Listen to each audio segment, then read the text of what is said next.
In 2018, Ethiopia was facing one of the most serious political crises in its modern history. Mass protests had shaken the country. Thousands had been arrested. The economy was under pressure. The ruling coalition was losing public support. And after nearly 3 decades in power, the Ethiopian People's Revolutionary Democratic Front, the EPRDF, was facing an uncertain future. Then a relatively young politician emerged. His name was Abiy Ahmed. He was 41 years old when he became Ethiopia's prime minister. Within months, he would release political prisoners, invite opposition groups back into the country, announce major political reforms, and make peace with a neighboring country with which Ethiopia had been in a state of conflict for 2 decades.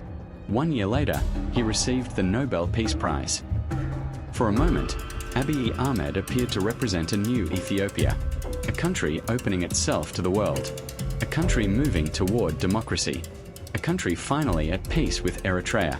But the story would take a dramatic turn.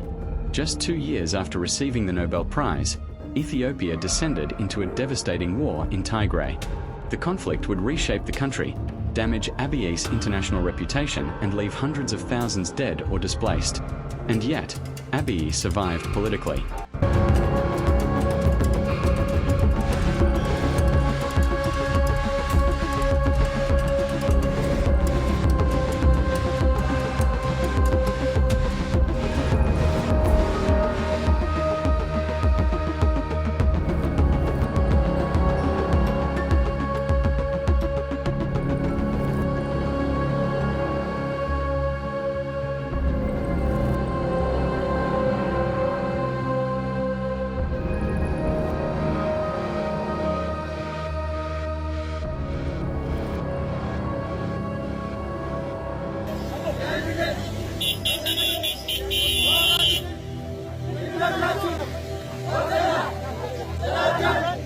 In late 2019, Abiy helped create the Prosperity Party. The idea was to move Ethiopian politics away from the ethnic-based coalition structure of the EPRDF toward a single national party. Supporters argued that the new party could strengthen national unity. Critics feared it would centralize power and weaken Ethiopia's federal system. One major party refused to join: the Tigray People's Liberation Front, or TPLF. The political relationship between Addis Ababa and Tigray deteriorated rapidly. Then came the COVID-19 pandemic. Ethiopia postponed its planned 2020 elections. The government extended its mandate. Tigray's regional government rejected the decision. In September 2020, Tigray held its own regional election, which the federal government declared illegal. The political confrontation was now approaching a breaking point.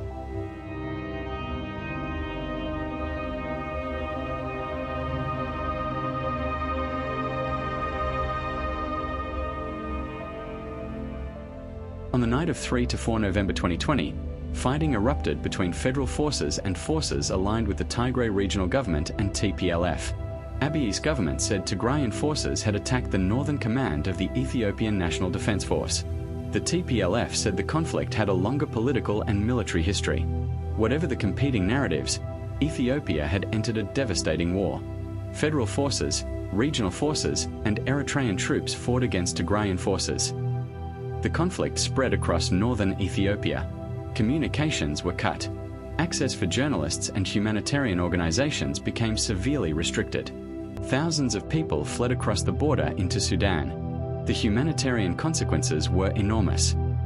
A joint investigation by the UN Human Rights Office and the Ethiopian Human Rights Commission documented serious violations by multiple parties, including killings, torture, and sexual violence, and raised concerns about possible war crimes and crimes against humanity.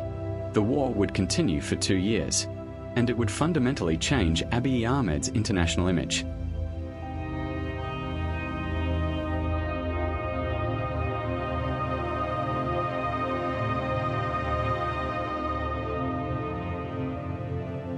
The transformation was striking. Only a year earlier, Abiy had stood in Oslo accepting the Nobel Peace Prize.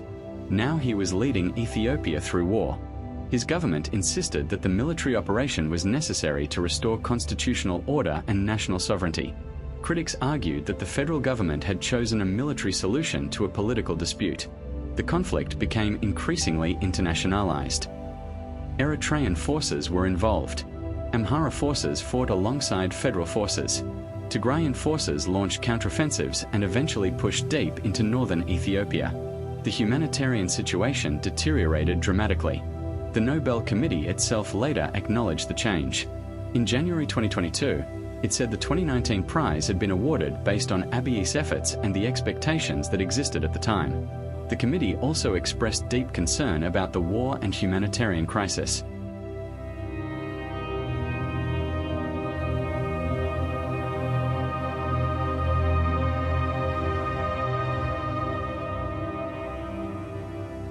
After 2 years of fighting, the parties finally moved toward negotiations.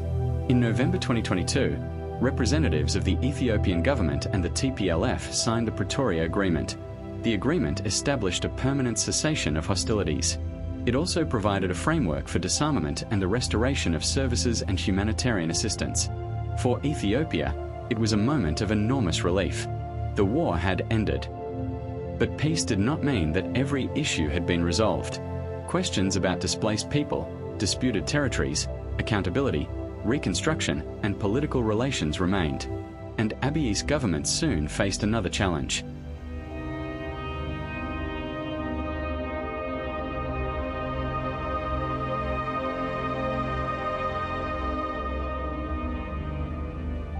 The end of the Tigray War did not end Ethiopia's security problems. Conflict continued in parts of Oromia. The federal government was fighting the Oromo Liberation Army and other armed groups. Then, in 2023, a new conflict erupted in Amhara after the federal government announced plans to reorganize or disarm regional special forces. Fano-linked fighters resisted. Violence spread. The government declared a state of emergency. The United Nations reported hundreds of deaths during the unrest and raised concerns about mass arrests and human rights violations. Ethiopia's political map was becoming increasingly complicated. Abiy had promised to unify the country. But Ethiopia remained deeply divided.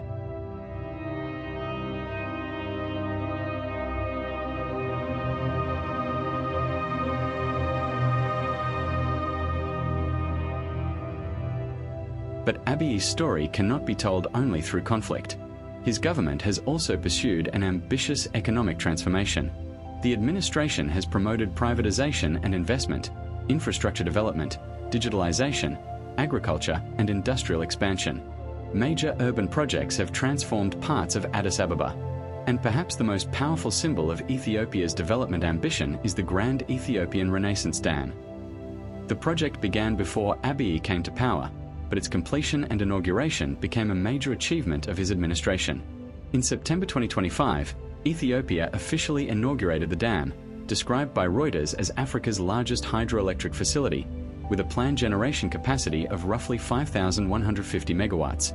For many Ethiopians, the dam represents national pride and the hope of greater electricity access and economic development. For Egypt and Sudan, however, the project remains deeply sensitive because of concerns over Nile water flows. Once again, Abiy's leadership was connected to a question much larger than Ethiopia.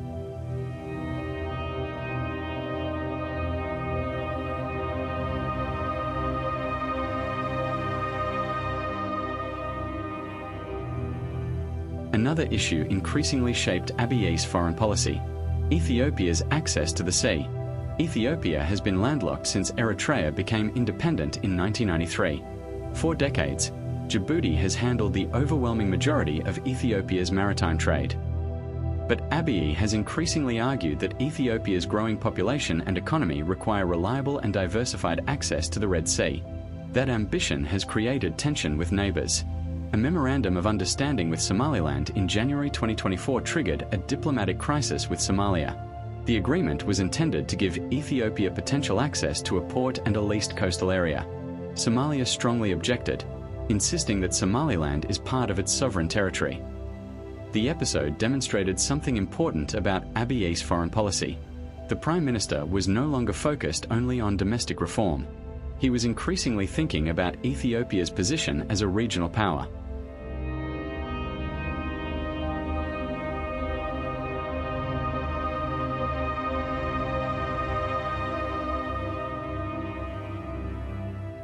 Despite the wars and political tensions, Abiy's government went ahead with national elections in June 2021. His Prosperity Party won 410 of 436 seats in the results announced for that election.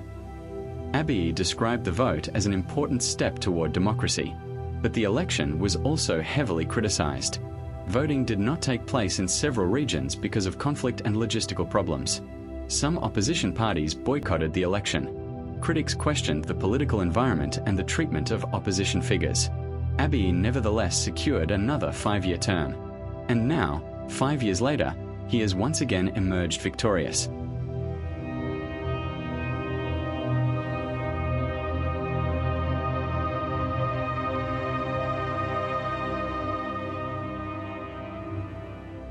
On the 1st of June, 2026, Ethiopians went to the polls again.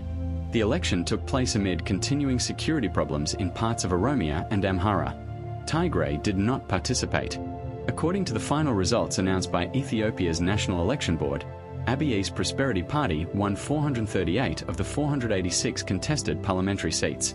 The African Union congratulated Abiy and the Prosperity Party on their victory. But the election also drew criticism. The Associated Press reported that 143 polling stations failed to open because of insecurity, while Tigray again did not participate. Opposition groups and rights advocates raised concerns about political restrictions and the broader electoral environment. So Abiy enters the next chapter of his leadership with enormous political power, but also enormous responsibility.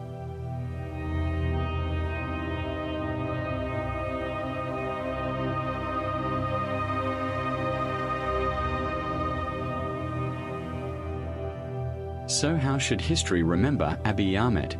The answer depends partly on where you stand.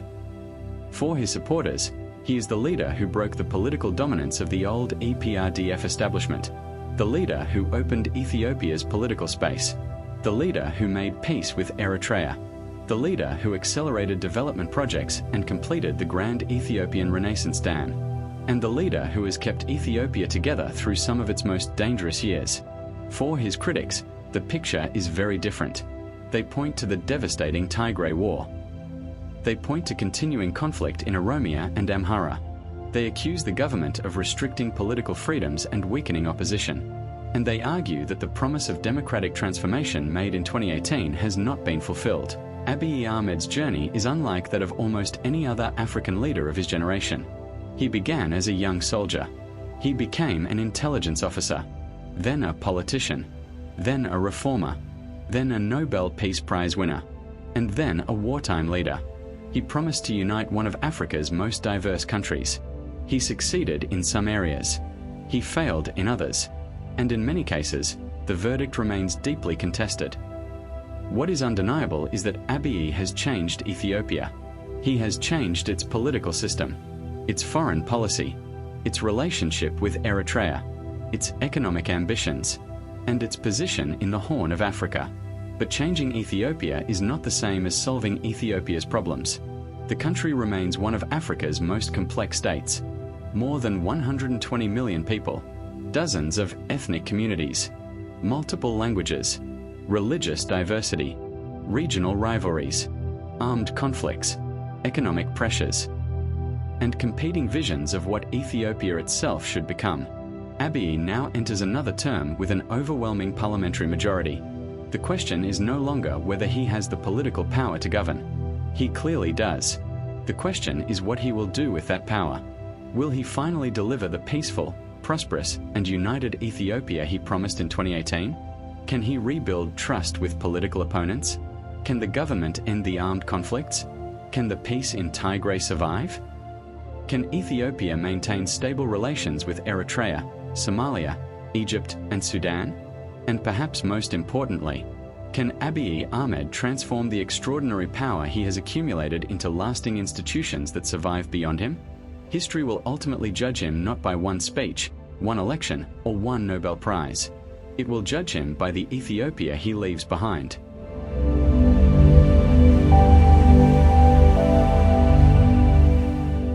From a young soldier in western Ethiopia to the Prime Minister's office in Addis Ababa, from peace with Eritrea to a devastating civil war, from Nobel laureate to one of Africa's most controversial leaders, The story of Abiy Ahmed is still being written, and the next chapter may determine how history remembers him.